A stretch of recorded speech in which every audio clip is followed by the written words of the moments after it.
welcome back to the finale, co-hosted by TPL and XGS. I'm Alias, being joined by Kingfisher, just like the last time both of us casted, and just like the last time as well. We have SOAR playing, so we're both kind of SOAR professors at this point, archaeologists, if you will. Yeah, I mean, for sure. I think this is going to be the fourth time I've casted SOAR over the past, week and a half, 2 weeks since we got those close qualifiers. I feel pretty qualified to talk in this team by now. And of course, they're going up against the Underagers. But before we get to them, this is the roster they're going to be rocking with today. Going to be Xer, Gra, Hectic, Scoob, and Temp. They've switched around a little bit. They had Mendez in there, I believe, last week. Will not be this time. And just a reminder, they do use different IGLs, but I'm sure we will explain that once we get into the lobby. Yeah, I mean, they kind of just, they have a pretty loose calling system, which is not uncommon nowadays, and yet again, I am flashbanged by Scoob's picture. I do also want to kind of point out that, like, they are one that is, reductively, if I was going to put it quite simply, they're very aggressive, but they are a team that kind of knows how to work that in ways that are very disruptive to their opponents, as I'm sure I will get to talk about later. However, the thing that's immediately important is the Underagers roster, which, as might be gleaned from the name, is a collection of players that are underage, who are kind of looking to make a name for themselves, kind of create a sort of brands, so when they are no longer underagers and are of age to compete in things like Challenger Series and elements, that there are teams that are ready. Yeah, trying to get a name out there, definitely the move. Not sure if that's actually Soapy's picture or not. I could have sworn that was Mendez's, but we'll be sure to figure that one out later. I'm really interested to see what these teams are going to do, kind of what the playstyles differ. I haven't had the privilege of casting the Underagers yet, so definitely going to be as much of a learning experience, for me at least, as I'm sure it is for most of you watching at home. But going up against SOAR, these guys are going to have their work cut out for them. They are a very difficult team to play against. Oh, absolutely, and I'm very interested to see how that trial by fire goes. We should take a look at the map videos real quick just to kind of see where we are going, and it's going to start off with Chalet being picked by Underagers, which is very interesting. It's a map that I would say is pretty default, at least default adjacent. We're also going to see SOAR pick into Border, which is something that we saw, I believe it was Freezer pick last time we saw SOAR play. And it was a place where SOAR absolutely demolished Freezer. It's like I said earlier, that aggression they're very good at and very good at directing is something that is absolutely beneficial on Border. So best of three, so we have one more map, which is going to be Consulate, if we do need to go there. Definitely an interesting map pool with the first two. They're kind of some of the smaller maps, so I think the roam game is going to be interesting to see how these teams kind of get off the ground with that. Because, of course, if you remember up to SOAR's last Playday, I think it was number 3 when they were, playing on Border, playing on Skyscraper, didn't have a massive roam game. They played it pretty conservative on defense. They performed very, very well on defense, so I think Chalet might give the Underagers a little bit of trouble. We'll see once we get to Border. But then switching it up on the Consulate. Consulate is such a different map than both of these, right? I mean, verticality is huge. The map itself is gigantic. So many different little rooms you can hide in, whereas the other two, I think it's like a lot simpler when you look at the overall structure. Yeah, I do think that it is going to be a very interesting change of pace, especially fresh off the heels of Border. You go from something that is quite condensed, that rewards, I mean, honestly, a lot of the same things, but in different ways. On Border, you're kind of coordinating to make aggressive pushes, take out power positions, whereas on Consulate, like you said, there's a lot more verticality at play. There's a lot more steps that need to be done because the map is bigger, and there is, in some ways, more opportunities for some chicanery from both teams because it is so large, and it is sometimes very easy for roamers to slip through the cracks. Yeah, and roamers, very, very important to the defenses. So we'll see just kind of how these these teams operate. I'm still, though, just waiting to kind of see what SOAR we have today, because when we look at the defense for SOAR, right, I think I already talked about it was pretty good the last play day that we got to see him in. Up until then, though, it's really been their offense, I think, that was driving the pace. Did not do so on Skyscraper. They really had to have the other side step up. I'm just kind of interested to see what SOAR we get today. We've seen both of them. Really see this team be super, super proficient at both at the same time, though. So I was just kind of poking around the Wikipedia for Underagers a little bit, because like I said, we've both casted SOAR quite a bit, so we know a good bit about them, but, you know, Underagers are here as well, and they should go represented. And the first kind of thing I noticed was that they beat, in what I think is their first game, unless I am reading this wrong, the Freezer, which is a team that we saw get pretty decimated last playday by SOAR, who's in this game, and that game was 2-0, but when Underagers beat them, it was 2-1.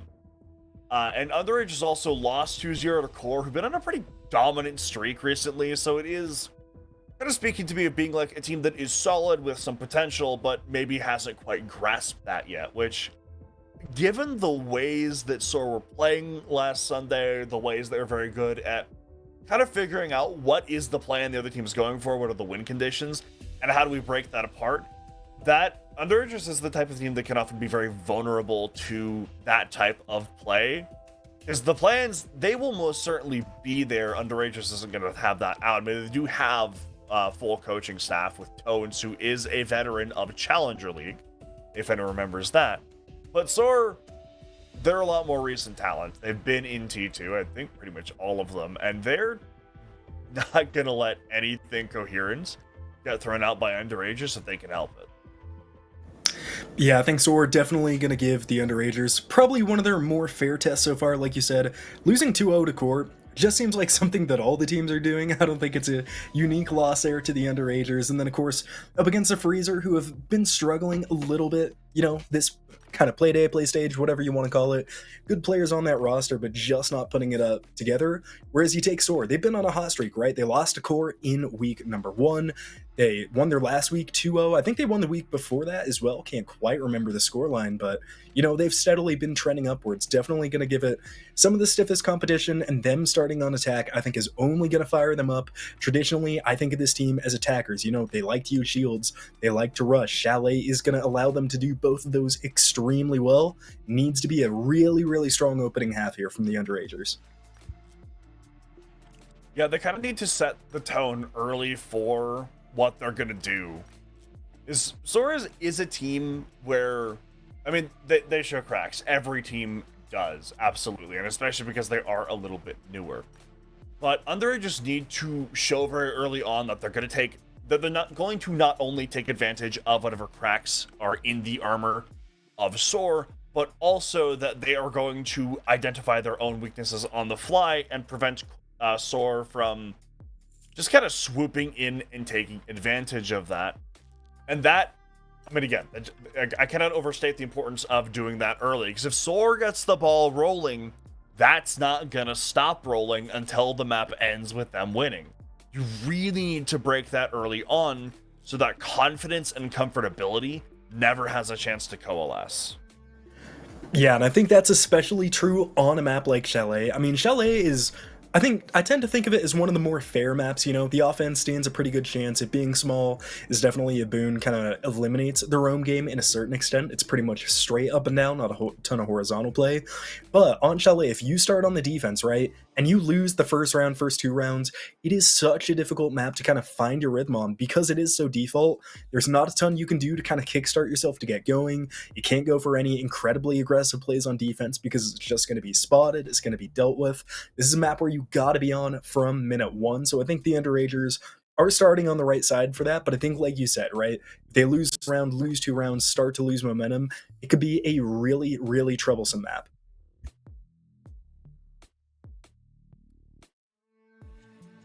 It's also very cold, so I'd imagine neither team wants to spend too much time here, which, if you are in the Bible Belt like me, that is not a word that's been in your vocabulary for a very long time, but, alright, I can stop stalling. It's been said in our production chat that the game is starting. I There we ran out go. of analysis. I will not lie. However, I am a master at tomfoolery Is that the after doing case? this for a while. So we could get into the actual meat and potatoes now. Like that Do could be banned from SOAR, which I mean, it's one that I always think has interesting potential to affect the map because she has the global gadget. She can kick you off cameras, which is especially potent if you are dead. Blackbeard's also a pretty common ban nowadays, just with the fact that he has the shield and also a full-on assault rifle or DMR behind that shield. Valkyrie as well. I think this is one of her best maps in the pool because there is a lot of potential for vertical play, but there's also just so many spots to stick the cameras that are so like obtuse to figure out. And even when you do, like you can't shoot it without walking into the angle that the defense is already watching. So getting rid of her does make sense. But where we deviate the most is that Vigil ban coming out from SOAR, which I think is very interesting and I think kind of points to them anticipating that underagers on their defense are going to be hyper aggressive and really trying to lean into muddying the waters of information that might be possessed using that Vigil scanner and using that to gain momentum and disrupt any sort of takes that SOAR may go for. Yeah, I definitely agree. That's the way I'd be playing this one if I was underagers. It looks like the sides were swapped a little bit too, so sorry to everyone for all the analysis we had about underagers starting on defense. Going to be starting on the attack instead, so we'll have to wait till the second half for those bans. It kind of, I don't know, non-traditional a little bit to me. Both of those extremely strong bans, but not ones I'm too used to seeing on the side of Chalet. Also, we did say we would point it out once the game started, but there are a couple IGN changes on SOAR. I believe Temp is cargo ship, Xer is van driver, and food truck is hectic, for anybody that kind of wants to follow along with who the players are, not just the in-game names are going by. This is tomfoolery in the names. However, I casted a game in Collegiate where everyone was a My Little Pony character, except for like one guy. I think there was another team that was Phineas and Ferb characters, so There's a Mickey Mouse thankfully, one. we have not scratched the surface of what can be seen with those naming conventions thus far. We'll see how underagers want to structure this attack, which so far is, I would say, pretty standard, although it's not working out at all as cargo ship is going to get that opening kill. And Scary's already got most of his utility down, but he has been an absolute monster in the fracking department for previous teams. And so really preventing him from getting a foot inside of the map early on is massive for SOAR. Yeah, it's a really good opening. It is going to be answered, as that's going to be Hectic falling to Adept, who's still outside, and kind of an interesting choice for SOAR starting on the top floor. We've seen this first floor the last, couple weeks, couple months be so heavily prioritized. They're not going to use it. Temple fall to Kaysen, though, and now the man advantage swings back towards the underagers. And with this clash, a glorified 2v4 until you get close to the site, obviously can't shoot out. Believe it's a shotgun secondary as well, so we'll see what happens for Scoob. Does have the machine pistol, though, my bad. I mean, Scoob is the kind of guy that likes to be able to kind of play with your expectations a little bit, play that clash, but then swing you with a full-on SMG, although might be him who swung into in just a second if Kaysen has his way. But no, Scoob's just going to tank the frag grenade instead, not give the Lion what he wants, as the rest of the team is trying to get on site and get things going. Kills ringing out all around, a triple for Kaysen, and just like that, now it is only Xer left up in a 1v4. Not a ton of hope for the Fenrir, and the hope looks like it could soon be dashed. A couple players flirting around the B-bomb side as Kaysen will fall. Only a triple in this first round, but Diffuser will hit the board. Soapy with the first plant of the game, and Xer just stuck behind this wall, can't go anywhere, sees one in the closet and lands some damage. Just a matter of time, and Soapy will clean it up. The plant and the final kill. Good round from the Capitao, and a great start here from the underagers. They did a great job, underagers, of kind of working them out very, very carefully. Because as we kind of highlighted a lot earlier, SOAR really likes to figure out what is the win condition for the opposing team, and what's the best way that I can disrupt that, like, at the worst possible time. And that aggression against a team like the Freezer that could be quite discombobulated on its own worked very, very well. But this round, we see that Underagers are aware of that being the game plan going into it. And so they aren't really as susceptible to it. And so when SOAR kind of go about their normal business, they're getting shut down a lot more than we saw SOAR get down previously. And as well, operators like the Capital and the Lion kind of serve to separate SOAR a little bit. Because if you're walking on someone when there's a smoke grenade covering the cross, or when there's a Lion scan keeping people in place, it is much easier to win those fights than if you let SOAR have that crossfire with one another, because with their gun skill, they're absolutely winning that. Very true. The guns on SOAR have the ability to get hot. We saw it in the last Playday. We've seen it a couple times before. SOAR is still kind of waiting on those guns to heat up to get themselves back into this match. They're going to the basement now, so kind of throwing everything that all the other teams are doing out the window here, avoiding both of those first floor sites. Gonna see if it pays off for them. No bandit to kind of help trick that snowmobile wall. You do have the Kaid though, and a mute, so might be able to keep it closed. Looks like it should be a pretty top-down clear here from the Underagers. Ram making quick work of that utility. This is one of the reasons that Ram is so popular. She can do a lot of vertical plays so quickly, and also from very far away, which leaves Lecky the ability to do vertical play, I mean, very efficiently, like I just said, but also be somewhere significantly safer, or like use it as a sound cover if he wants to. And both of those are things that we kind of see him try to do here, while the rest of his team is just kind of sitting on their hands, waiting to see what SOAR will do a little bit, because they've taken a lot of good positions around the site, and they've started some good destruction onto the site. But they want to prevent things like that from happening, and now they really need that refrag to prevent the man count from going too far in the favor of SOAR. Good first kill there from Scoob. See what Kaysen does here, dealing with a few roamers that looks like still up in solar. Is Scoob on that Mozzie? No C4, no impacts, but still has a gun and some pretty good aim to go with. He opens up the cellar door, so it looks to be a pretty straight up wine cellar take here.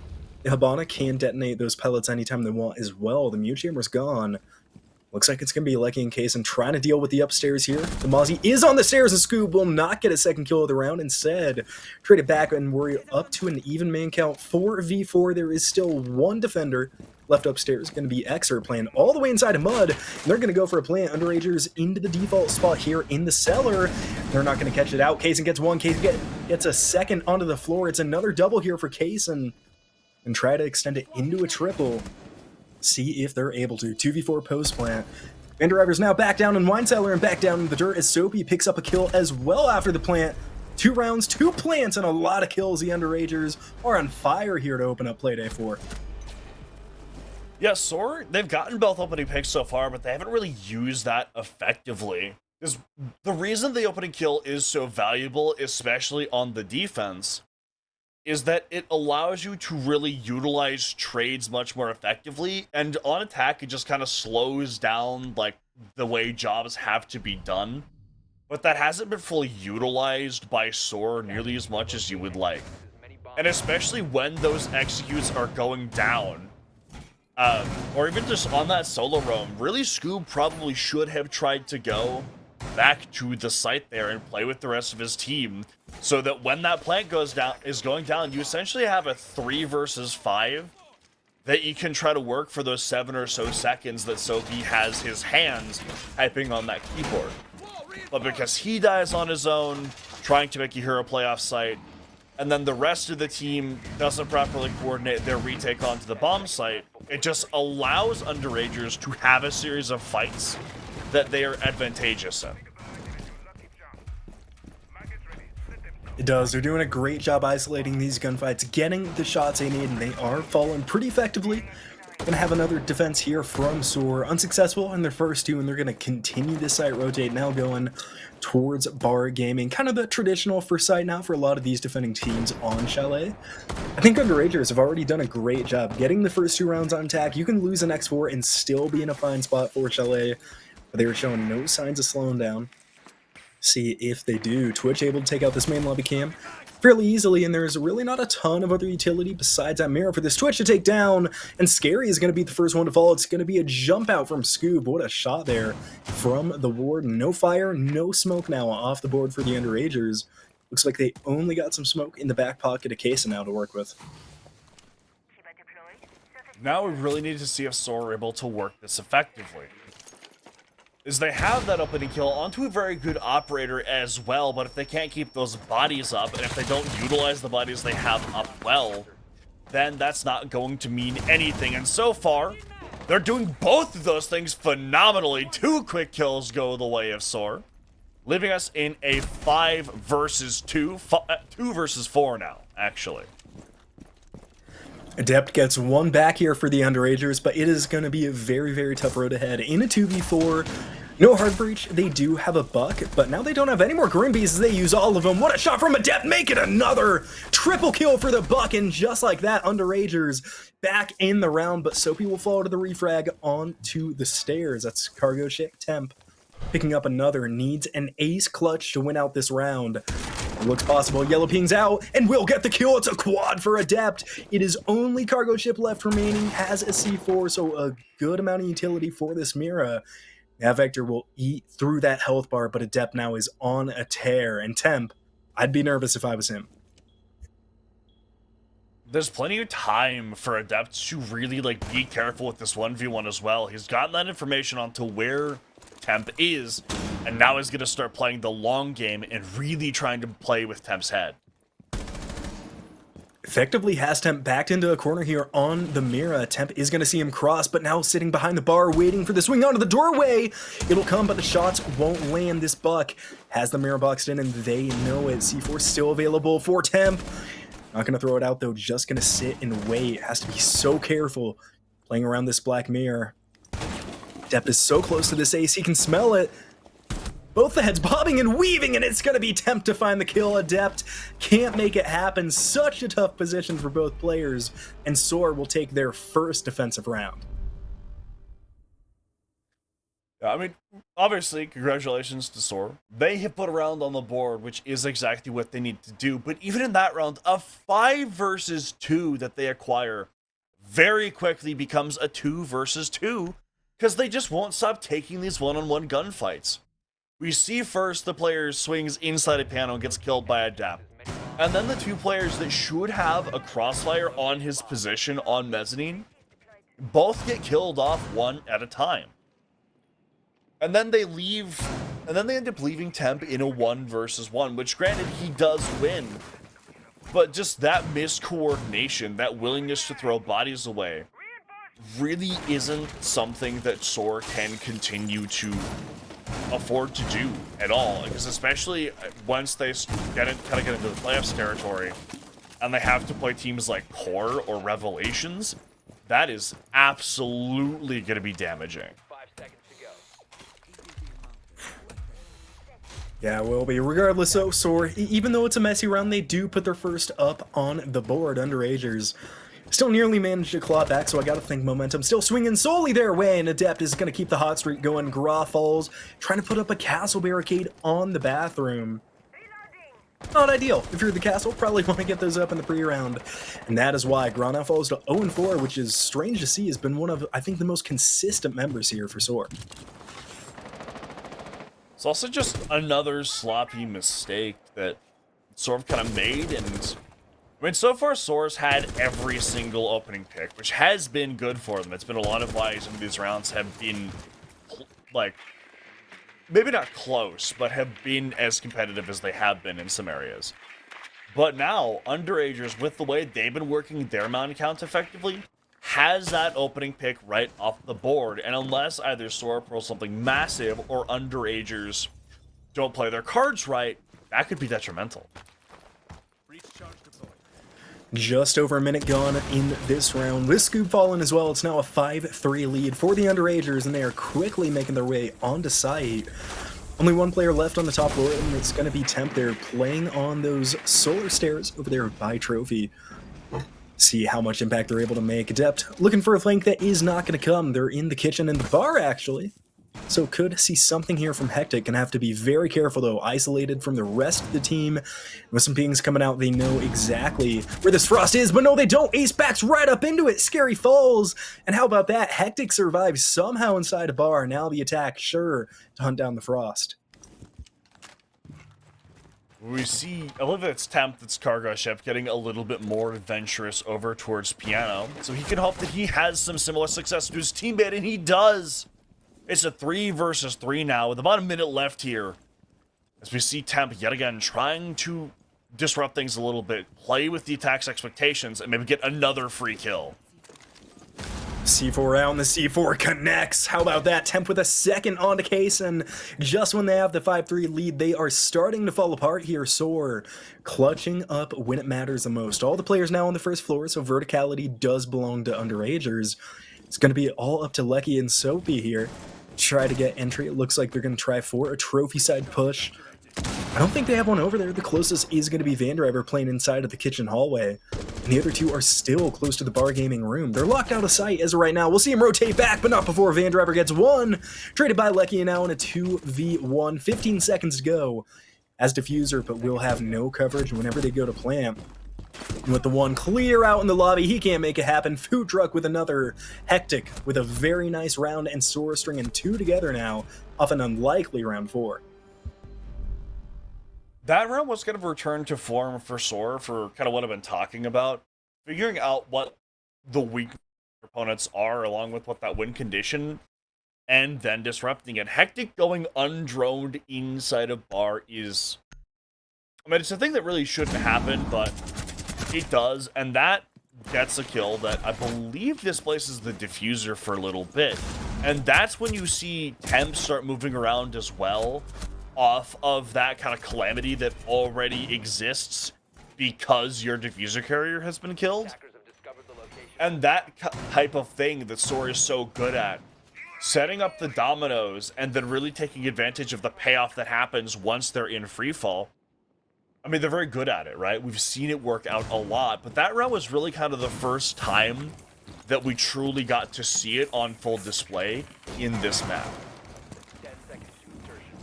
Yeah, it was another good round from SOAR, albeit kind of an unlikely round. It feels like that was more Underagers making a mistake and SOAR capitalizing on top of it. Yet to really seen around where SOAR dominates. It did dominate round 3 until they kind of fell apart there to Adept. Of course, cleaned up, but regardless of how those rounds go, it is 2-2 now. SOAR doing a much better job, and they get a spawn kill to boot. It's going to be Temp taking down Lecky here, who now moved on to the Ash. So luckily for the Underagers, no serious amount of utility gone with that pick.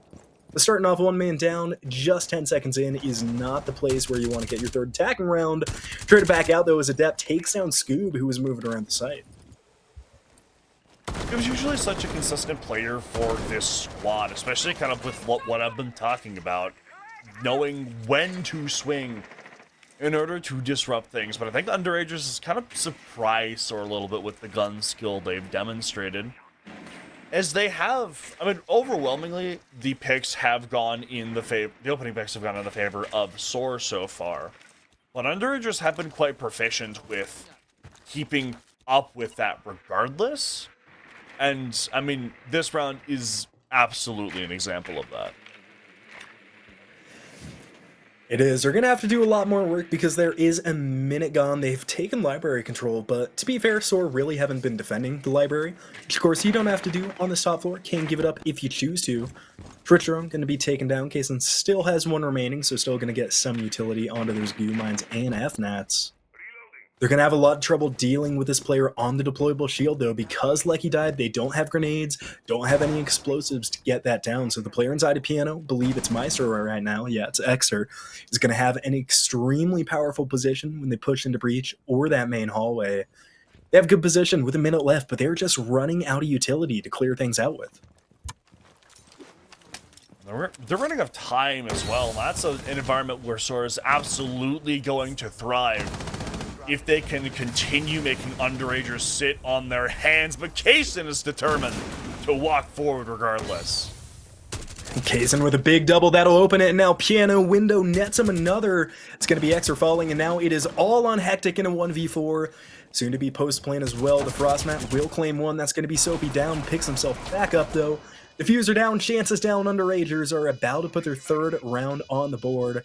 They're all hopping outside the site. They are not going to give Hectic anything to work with here. Should be another round for the Underagers, and Hectic starts to take a lot of damage from the player on Fireplace, but it'll be Kaysen to clean it up for the triple kill, second of the game there. The Twitch off to a hot start so far. So, something I've kind of noticed is that that plant really is a win condition for Underagers, unless I am horrifically wrong, which I'm fairly confident I'm not. Every round the Underagers have won so far, they've gotten that plant down. And granted, in a lot of those situations, they really did, like, have a good man lead before doing that. But getting that plant down, just, or even threatening to put that plant down, really does kind of force the defense to act against their own self-interest sometimes. As we saw there, that SOAR really do, they did kind of want to play that by sitting back a little bit and letting Underagers kind of waste their own time.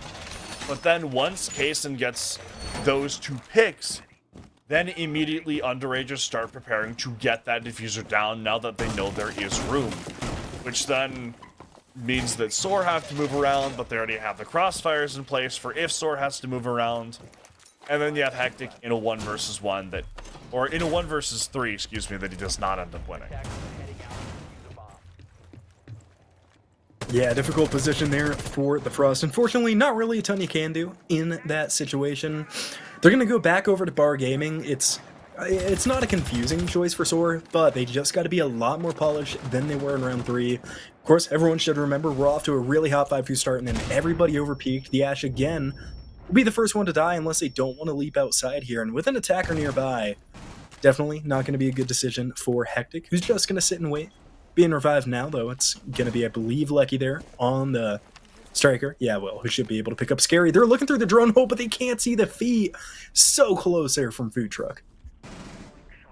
It is still a good precedent to be setting, however, is that early aggression has been a very high point for SOAR's gameplay thus far. And you want to keep superiority in that early round so you can try to set yourself up for something later.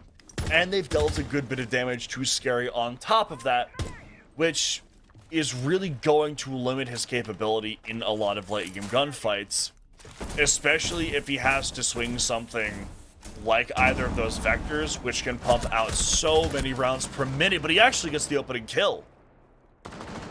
Now Soapy opens himself up to a flank there. It's going to be Gra who's working the way into the master bedroom and onto the leaderboards. First kill there for Gra, making a second as well, and a third. It's a triple kill for Gra, what we've been waiting for all game long. Finally happens in round 6. Hits the dirt though, so we're back to a 2v2, nearly a 1v2, but Scary can't hit the shot. Now they do. Scoop falls. It's a double for the Ashe, and in a matter of seconds, we go from a 5-on-5 to a 2-on-1.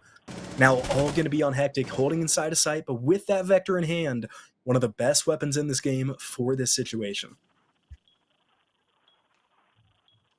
Scary is also, again, on that low HP, which could make things difficult, but now Hectic is also on almost as low HP. So that DMR will one-shot him to the chest, and Ashe's gun won't take much more. Now it's Kaysen working into Fireplace, and he'll hit the shot, making another kill for the Prodigy on the Underagers as they take a 4-2 attacking half. Really well done here by them, as SOAR are going to have a mountain to climb here in half number 2 if they want to get back into this game. I mean, luckily they are at a ski resort, so, or a ski chalet rather, so at least the process of getting down should not be super difficult. So I'm interested to see kind of how the roles are going to reverse here, because we've seen a lot of early round superiority from SOAR, I would say. They've been good at setting themselves up for a lot of solid situations, but then when it comes on making good on, or when it comes to making good on that promise, that's kind of where SOAR has started to become very, very faulty in this game. And so I do really want to see how does that translate to the attack. Are we going to see the same thing, or is the fact that Underagers are now the ones building the sandcastle going to allow them that freedom to then take over that early round and kind of ride that wave of victory all the way through? Which obviously, there's no way to see that until this technical pause is over, so we're kind of just Wile E. Coyote floating in the air right now until this technical pause is over. Yeah, hopefully going to be a short one, as, you know, these two teams are both playing this so fast-paced. I know either is really going to like sitting for a while and then getting back into things. I saw a lot more aggression on the defense than I was kind of expecting from SOAR. I think Skyscraper, right, was their big defensive map we've seen them on so far in this kind of stage, and they played it very conservative. They didn't have big rooms. They all kind of sat around the site. Did not see that on Chalet. A ton of spawn peaks, a ton of last second flanks, up stairways, through floors. They did a really nice job spreading themselves around the map. Just kind of, I think, maybe not over aggressive, but they're losing their gunfights, which they don't normally do. So I'm a little bit concerned how we're going to see that kind of translate to the attacking side, where they really put themselves kind of up to position to take the gunfights, right? They're not an incredibly utility-heavy team. They really depend on that fragging power. I think that might fall a little bit short if they don't find a way to kind of fix it fast.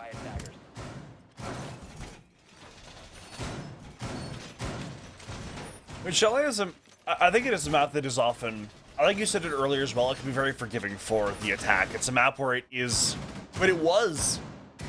one of the few like consistently attacker set of maps in the pool for a very long time. Although now I'd say that 50-50 is maybe a little bit more common, but it can still absolutely trend attacker sided, and I don't really bat an eye at that. It's just kind of how Chalet works. So I am very interested to see what SOAR really end up doing here, because they're not always the most utility heavy team, absolutely. But what they have been pretty solid with is their ability to kind of work off of one another and recognize not only what problems exist, but what potential solutions might exist as well. We'll see if they can find the solution here in round number 7, SOAR. Need to get something going quick here, and we're going to go to a kitchen defense first, so they're not going to attempt the top floor here. Underagers going for a much more kind of traditional approach to their defense. We'll see if it pays off. 3 players upstairs about to be expected as well, so SOAR can have to clear this top floor out very effectively. And an interesting kind of lineup as Solus is going to drop first. Gra on the rappel, a nice shot. Looked like all the way into bathroom there, so a really good angle from that striker. Also have to note, Kaysen on 10 kills through 6 rounds. Great going and great fragging pace here for the star. Now, there are a lot of angles on this top floor that are being set up by SOARs. They really want to figure out where are these defenders and what needs to be done to get rid of them. We already see them using information as well that Lecky doesn't really seem to be properly aware of. And there is still time ticking down perpetually, as is the nature of existence. And so there needs to be some expediency with the way SOAR takes their actions, but they are at least making attempts at trying to work the map and dislodge these players. Nice drop there from the Legion, is going to net 1. Soapy is in a really difficult position here next to the bed, but for the moment, in a safe spot. Now with the Grim only having 1 B canister left, not going to be quick to use that on the castle. Temp here in the basement isn't worried about flanks at the moment and should have a pretty nice angle. Most of the defenders are on that top floor. It's only Scary here on the first. Won't hit the shots a first time. Mira C4 out, wildly off the mark, but it'll distract enough. Adept with the second kill. Scary taken down, though. It's going to be Hectic making entry, and Hectic finds a second with the pistol. Really nice job from the Ash. Might be cracking this round wide open here for SOAR Underagers. Both are left up top, and with all the attackers here on the first floor, they're now going to have to retake their own bomb site. Trick is, though, can they get this diffuser down in a safe spot? There's so much power in this vertical play that these defenders really have to lean into here. Diffuser is going to go down 2v3 post plant here for the Underagers. Yet again, Lecky and Soapy left in this position. We'll see what they can do with it. One in Gaming Room Hallway going to make things much more difficult, and Scoop holding inside here should be safe from the cross angle, and indeed they will. Gra with the last food truck with another, and SOAR picking up another round here. They are only down 1 now. We saw there a much more, I think, cohesive effort from SOAR throughout that entire round, right? As I was kind of highlighting in that mid round, there was a very clear vision for what SOAR wanted. They got that opening pick on the top floor, then they immediately start opening up more angles on the top floor, to really try to figure out, like, what are these players doing? What positions are they holding? What can they see? What could we potentially do to get in there and not get killed off ourselves? And then we see as well, there's the ace lurking inside a basement to try to get an ulterior or alternate rather angle onto what's going on. We see a player try to jump in trophy to then pinch the players that are on the trophy stairs. And even if all those ideas aren't always working, SOAR are still problem solving actively. They're doing things. They're really forcing underagers to solve whatever riddle is being placed in front of them in real time, which can be hell on earth depending on what is being thrown at you.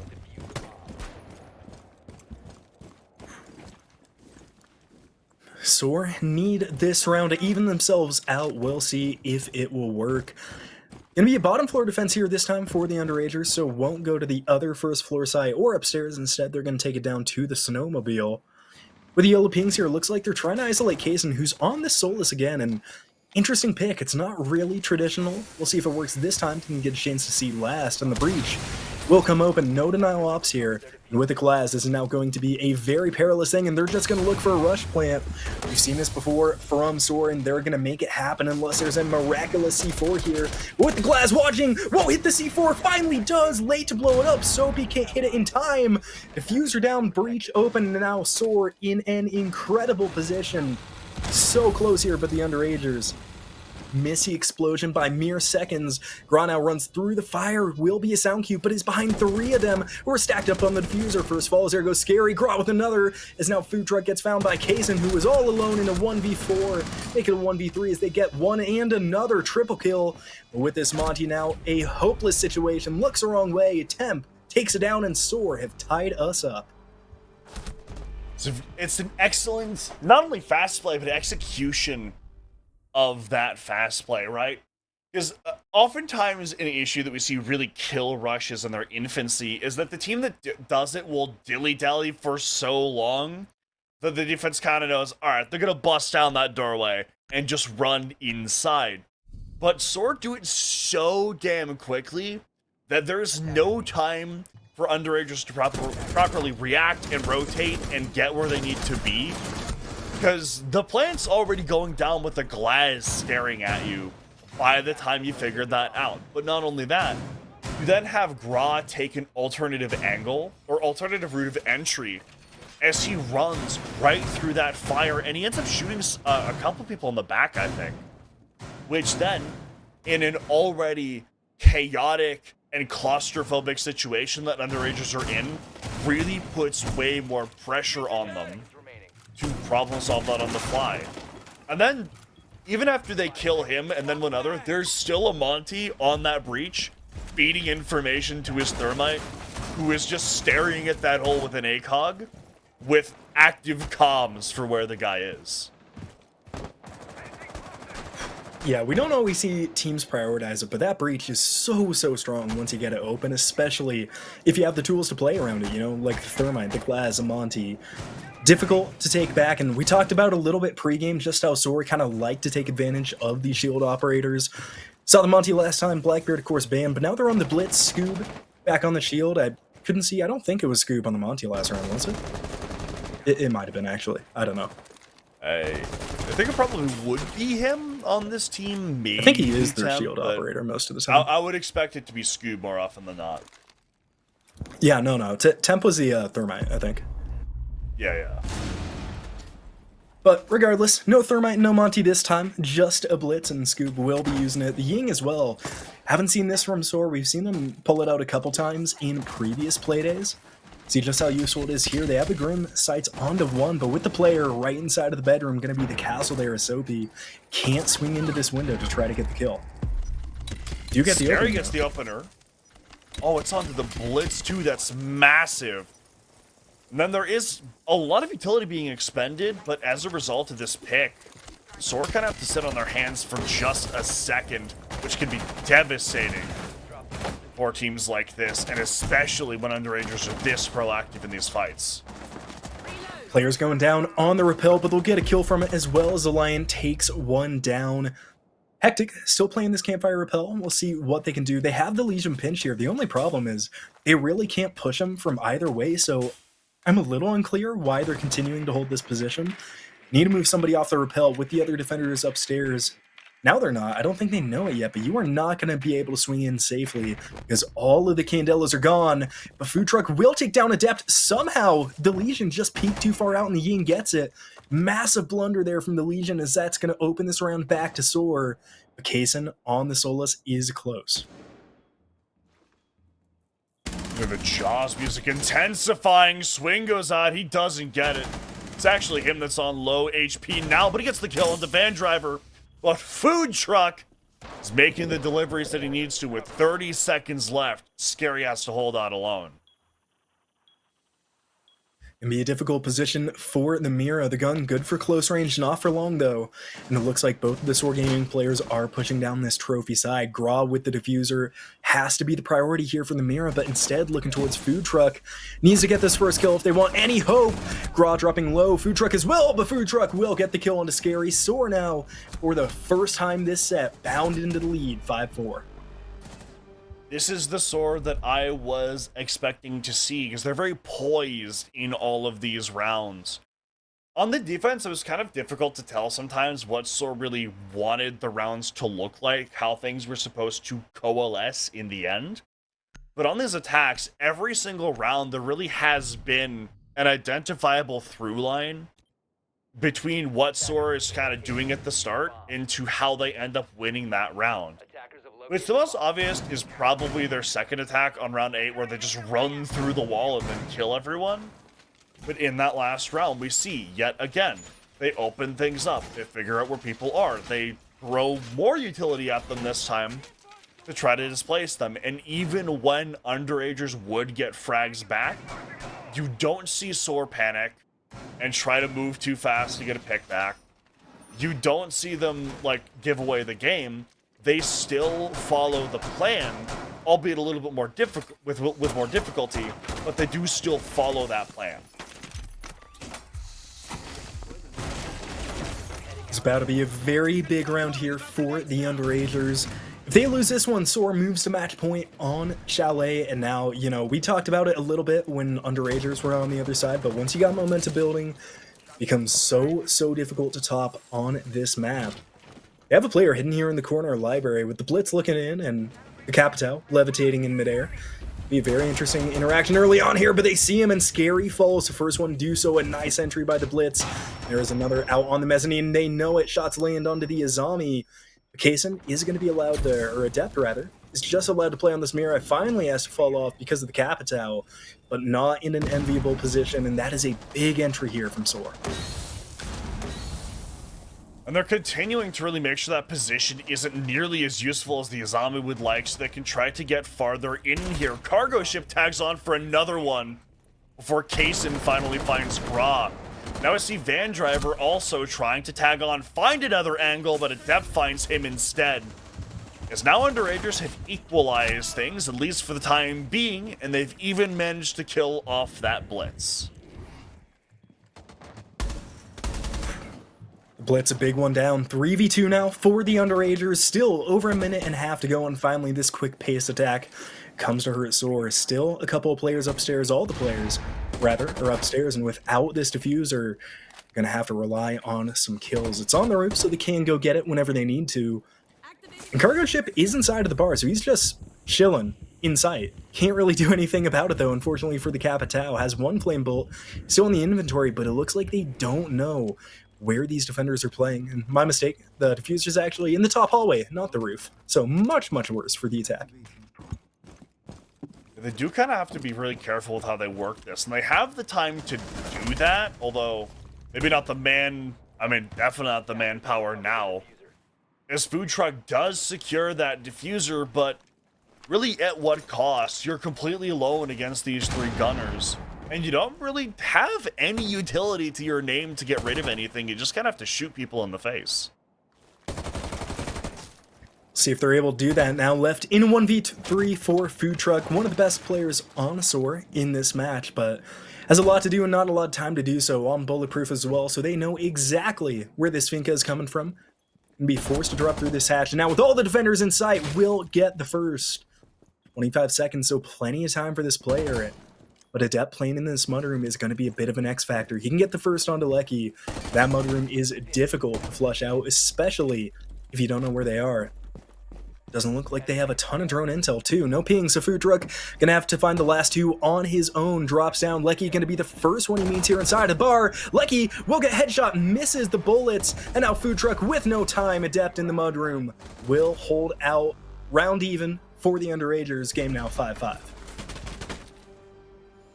I really liked the way that SOAR started off that round. They used the blitz perfectly to get into library very quickly and kill off that player in dark corner, which oftentimes can be a Herculean task in of itself. But then when they successfully push players away further onto mezzanine, there isn't anyone to catch those players, and then other players, when they try to get into other angles to benefit what the attack is doing, they play it very sloppily. And SOAR throws away enough picks in a row that Underagers get the man count, and then they realize, like, the blitz is alone, like, he's a shield, but if we all go after him, he's gonna die at some point. And they do that while really barely